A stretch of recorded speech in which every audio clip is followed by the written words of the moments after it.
আচ্ছা, সভাপতির মন্ডলীর অনুমতি ক্রমে বলছি এখানে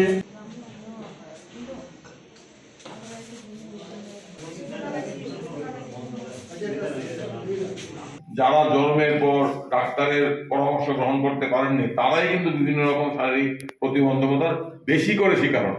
অর্থাৎ যেটাই বলতে চাইছি, এই প্রতিবন্ধকতারা অনেকাংশেই আর্থিক সামাজিক পরিস্থিতি উদ্ভূত, এবং আমরা সংগঠন করব এই অংশের মানুষদের মধ্যে আত্মমর্যাদা তৈরি করা এবং তাদের অধিকার সম্পর্কে তাদের সচেতন করা। ওই অধিকারগুলো আদায়ে সবাইকে সংঘবদ্ধ হতে হবে, কারণ আমরা জানি সংঘবদ্ধ না হলে কোনো অধিকারই আদায় করা যায় না।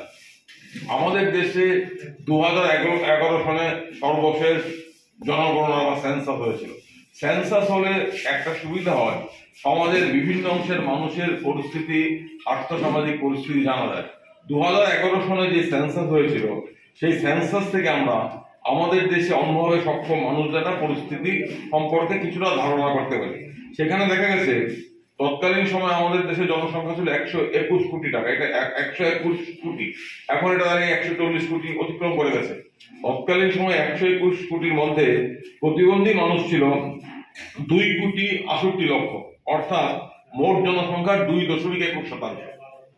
এই এবং অর্থ দেখা যাচ্ছে আমাদের দেশে এই প্রতিবন্ধী মানুষের সংখ্যা, এটা 2011 ছিল 2,68,00,000, আজকে 2024 এটা আরো বেড়েছে। অর্থাৎ ঠিকমতো পরিসংখ্যান নিলে দেখা যাবে সমাজের কমপক্ষে 3% মানুষ এই ধরনের শারীরিক সমস্যার সম্মুখীন, এবং তাদের জন্য রাষ্ট্রের এবং সমাজের অনেক করণীয়। এখানে একটা সমস্যা হলো, আমরা এমন একটা সমাজে বাস করি যে সমাজটা দাঁড়িয়ে আছে একটা কাঠামোগত হিংসার উপর, যে সমাজটা দাঁড়িয়ে আছে অর্থ শক্তির উপর। এখানে যারা সম্পদের মালিক তারাই সমস্ত কিছু ভোগ করেন, এবং একটা বিরাট অংশের মানুষ বঞ্চিত, বিরাট অংশের মানুষ প্রান্তিক অবস্থায় জীবনযাপন করেন। এই সমস্ত ব্যবস্থাটাই দাঁড়িয়ে আছে একটা কাঠামোগত হিংসার উপর। অনেকে যারা আমরা বলি স্ট্রাকচারাল ভায়োলেন্স, এই ব্যবস্থাটাই কাঠামোগত হিংসার উপর দাঁড়িয়ে আছে। এই কাঠামোগত হিংসার উপর দাঁড়ানো কোনো ব্যবস্থার মূল বৈশিষ্ট্য হচ্ছে এখানে সবসময় সবলদের আধিপত্য থাকে, সবলরা দুর্বলদের উপর অত্যাচার করে। কারা সবল? যাদের হাতে সম্পত্তি আছে, যাদের হাতে উৎপাদনের উপকরণ আছে, যাদের হাতে রাষ্ট্র আছে, তারাই সবল, যারা রাষ্ট্রকে পরিচালনা করে।